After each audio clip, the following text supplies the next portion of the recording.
नमस्कार, मैं हूं रविंद्र जैन और आप देखना शुरू कर चुके हैं सबकी खबर। आज हम महाभारत सीरियल में भगवान कृष्ण की भूमिका निभाने वाले कलाकार नीतीश भारद्वाज की रियल लाइफ और रियल लाइफ के बारे में बात करेंगे। उनकी रियल लाइफ सबने देखी है, पूरी दुनिया ने देखी है। और इस रियल लाइफ की बात की जाए, जो हमने महाभारत में देखा, उनका जो पात्र, जो उन्होंने अभिनय किया है भगवान कृष्ण का, उनके अभिनय को देखते हुए घर घर में उनके चित्र लगाकर पूजा की जाती है। मैं आपको बताऊं कि ये वे ही नीतीश भारद्वाज हैं जिन्होंने रियल लाइफ यानी कि सीरियल में द्रौपदी का लाज बचाई है, उनका चीर हरण होने से बचाया है। लेकिन यही नीतीश भारद्वाज अब रियल लाइफ में खासे परेशान नजर आ रहे हैं। वे भोपाल के थाने थाने में चक्कर लगा रहे हैं और बोल रहे हैं कि मेरी पत्नी की क्रूरता से मुझे बचाया जाए, वहाँ मेरी 2 बेटियां हैं उनको मुझे दिलाया जाए, उनसे मुझे बात करने का मौका दिया जाए। ये तमाम सारी बातें लगातार मीडिया की सुर्खियां बन रही हैं। तो मैं थोड़ा नीतीश भारद्वाज जी के बारे में शुरुआत में आपको बताता हूं कि आखिर उनके जीवन में हो क्या रहा है, वे क्या बनना चाहते थे, वे क्या बन गए हैं, और वास्तव में वो लोग उनकी जिन कारणों से पूजा करते हैं वे स्वयं ही क्रूरता के शिकार हो गए हैं। ये बड़ी चौंकाने वाली बात है।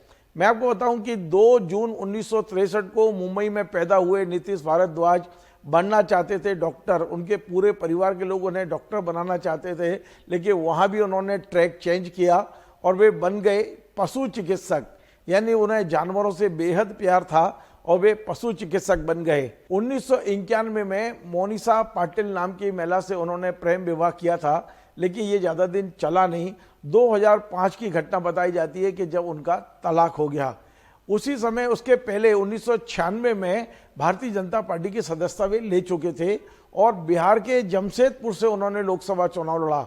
उन्होंने अपनी जीवनी में ये लिखा है और अपने कई इंटरव्यू में इस बात का उल्लेख किया है कि वे भारतीय जनता पार्टी में शामिल होना चाहते थे, लेकिन प्रचार प्रसार करना चाहते थे।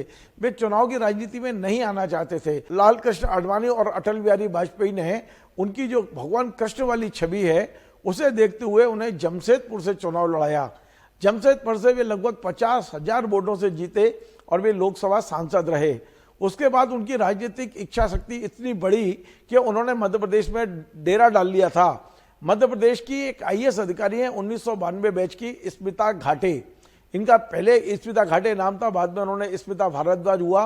पहले इनकी मुलाकात पुणे में हुई थी, बाद में ये मुलाकात प्रेम में बदली और 2009 में इन्होंने स्मिता घाटे जो मध्य प्रदेश कैडर की IAS है उनसे प्रेम विवाह कर लिया।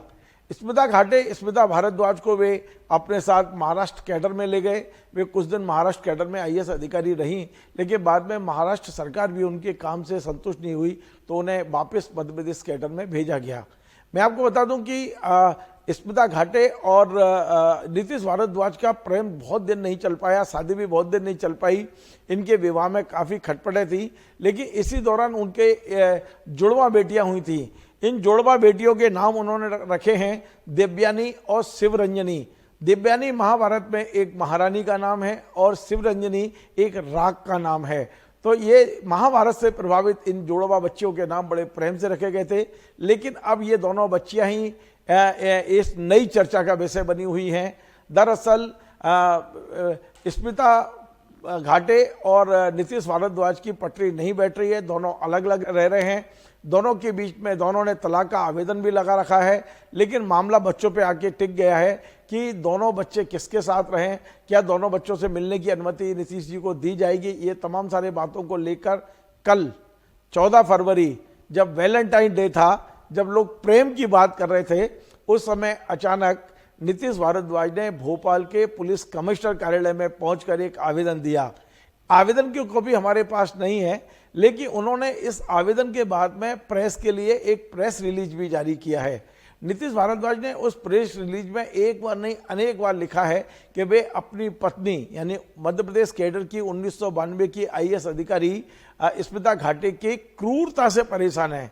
वे उन पर लगातार क्रूरता कर रही हैं, परेशान कर रही हैं, बच्चियों से नहीं मिलने दे रही हैं, बच्चियों के एडमिशन बार बार अलग अलग स्कूल में करा रही हैं। ये बात उन्होंने एक प्रेस नोट पे लिखी है, लेकिन इस प्रेस नोट पे साइन नहीं है, लेकिन उनका मोबाइल नंबर डला हुआ है। ये प्रेस नोट पूरी मीडिया के पास है। अब यदि हमने भोपाल कमिश्नर से बात करने की कोशिश की तो उनने सिर्फ एक लाइन में कहा है कि हाँ, ये शिकायत मेरे पास आई है और मैंने एक सीनियर डीसीपी स्तर के अधिकारी को जांच सौंपी है, वे इसकी जांच कर रही हैं। सुनिए भोपाल कमिश्नर हर नारायण चारी ने जो मीडिया से कहा, वो मैं सुनाता हूँ। इस संबंध में एक शिकायत प्राप्त हुई है और पुलिस उस पूरे मामलों के तथ्यों की जांच कर रही है। सभी का किसे सौंपा गया सर? कौन जांच कर रहा है सर? इसमें एक वरिष्ठ महिला अधिकारी पूरे मामले की जांच करेगी। तो हरिनारायण चारी ने कंफर्म कर दिया कि नीतीश भारद्वाज ने अपनी पत्नी की शिकायत की है। आज हमने नीतीश भारद्वाज जी के इसी मोबाइल नंबर पर कम से कम 2-3 बार फोन किया, लेकिन उनका फोन नहीं उठा। एक दूसरा नंबर उनका मध्य प्रदेश में जब वे एक्टिव थे वो हमारे पास था, उस पर भी हमने फोन लगाया तो वो स्विच ऑफ था। हमने स्मिता घाटे, स्मिता भारद्वाज जो मध्य प्रदेश आईएएस हैं, मध्य प्रदेश कैडर की जो सेक्रेटरी है इस समय मानव अधिकार आयोग में, हमने उन्हें भी फोन किया, उन्हें मैसेज भी किया, लेकिन ना तो उनका फोन उठा ना ही उनके मैसेज का कोई जवाब आया।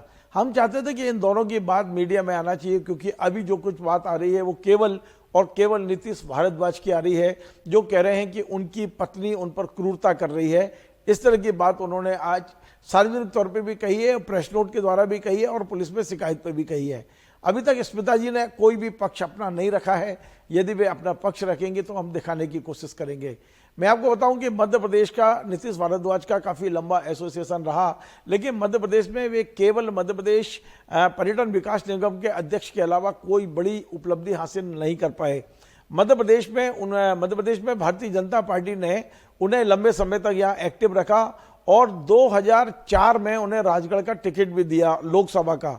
लेकिन दिग्विजय सिंह जी के जो छोटे भाई है लक्ष्मण सिंह, उनके हाथों नीतीश भारद्वाज बहुत बुरी तरह से चुनाव हार गए थे और हारने के बाद वे हताश ना हो, इसलिए उस समय की सरकार ने उन्हें, उमा भारती की सरकार थी उस समय, और उन्हें मध्य प्रदेश पर्यटन विकास निगम का चेयरमैन बना दिया गया था।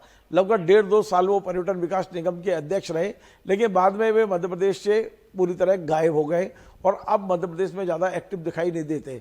लेकिन 3-4 साल जो नीतीश भारद्वाज है वो पूरी समय मध्य प्रदेश में सक्रिय थे। मध्य प्रदेश भारतीय जनता पार्टी कार्यालय में लगातार वो उपलब्ध रहते थे, लोगों से बात करते थे, मिलते थे, लेकिन फिलहाल वे कहाँ हैं किसी को नहीं पता है। उनका सोशल मीडिया पर एक वीडियो जरूर चल रहा है जिसमें वो ये कह रहे हैं कि मुझे भी अपनी अंतरंग रूप से जीने का अधिकार है, मैं अब गायब हो गया हूँ, मैं अंतर ध्यान हो गया हूँ। इस तरह के वीडियो उनके मैंने सुने हैं, लेकिन फिलहाल नीतीश भारद्वाज ना तो सार्वजनिक जीवन में है, राजनीतिक जीवन में है, ना ही वे कहीं दिखाई देते हैं। फिलहाल मैंने जैसा आपको बताया कि ये उनका दूसरा विवाह था, पहली पत्नी के रहते शायद दूसरी शादी की थी, ये वाली खबरें भी मीडिया में हैं। लेकिन जैसा कि आ रहा है कि उन्होंने पहली शादी 1991 में की थी, 2005 में उनका तलाक हो गया था और दूसरी शादी 2009 में उन्होंने की है, जिसकी तलाक की पुष्टि नहीं हुई है, तलाक का आवेदन दोनों ने दिया है। हाँ, इतना जरूर है कि नीतीश भारद्वाज अपनी दूसरी पत्नी से शायद ज़्यादा दुखी हैं, क्योंकि उनकी सर्विस को लेकर उन्होंने तमाम सारी आरटीआई भी लगाई। उन्होंने दिल्ली में आरटीआई लगाई केंद्र सरकार में, उन्होंने मध्य प्रदेश सरकार में आरटीआई लगाई, उनका वेतन मांगा कि उनको वेतन कितना मिलता है, यदि वो वीआरएस लेती हैं तो उन्हें कितना पैसा मिलेगा, ये उनको किस कोटे में उनका चयन हुआ है आईएएस में। तमाम सारी जानकारियां नीतीश भारद्वाज जी मांगते रहे अपनी पत्नी को लेकर। शायद पत्नी उनमें बिल्कुल भी पटरी नहीं बैठ रही है। पत्नी अपनी जो बेटियां हैं जिनकी उम्र लगभग 11.5 साल बताई जा रही है, जुड़वा बेटियां हैं, इनको भी अपने और पिता के साए से दूर रखना चाहती हैं। क्यों रखना चाहती हैं? जब तक वे मीडिया में नहीं आएंगी हमको पता नहीं चलेगा, वे आएंगे तो हम उनका पक्ष रखेंगे। लेकिन फिलहाल नीतीश भारद्वाज ने अचानक पुलिस थाने में शिकायत करके, भोपाल के थाने में पहुंचकर एक नए विवाद को जन्म दिया है अपनी बेटियों को लेकर। और ये विवाद इसी बात का, क्योंकि लंबे समय से उनका पता नहीं था कहाँ है, अचानक वे आए कि मुझे अपनी बेटियों से मिलना है। बेटियां मिलना चाहती हैं, नहीं मिलना चाहती, ये बात अलग है, क्योंकि 11.5 साल की बच्ची इतना समझती है कि उनके लिए पिता आवश्यक है या माँ आवश्यक है। बेटियों के भी शायद अब जो भी अधिकारी है वो जाएगा, पूछेगा कि वो मिलना चाहती है कि नहीं मिलना चाहती। लेकिन उन्होंने अपने प्रेस नोट में इस बात को भी लिखा है कि मेरी पत्नी मेरी बेटियों को मेरे खिलाफ भड़काती हैं। इस तरह की बातें भी इस शिकायतों में आई हैं। तो आप समझिए कि एक व्यक्ति जो कलाकार के रूप में ही सही, महाभारत में भगवान कृष्ण की भूमिका निभाते हैं, और इतने लोकप्रिय होते हैं कि बॉम्बे में रहने के बाद भी बिहार जैसे जमशेदपुर से लोकसभा का चुनाव 50,000 वोट से जीतते हैं। आज भी तमाम सारे घरों में नीतीश भारद्वाज का भगवान कृष्ण के रूप में जो फोटो है वो लगा हुआ है, लोग उसकी पूजा करते हैं। आज भी नीतीश भारद्वाज कई लोगों को दिख जाए तो लोग चरण छू लेते हैं, बूढ़े बूढ़े लोग भी, क्योंकि उनके अंदर उन्हें भगवान कृष्ण की छवि दिखाई देती है।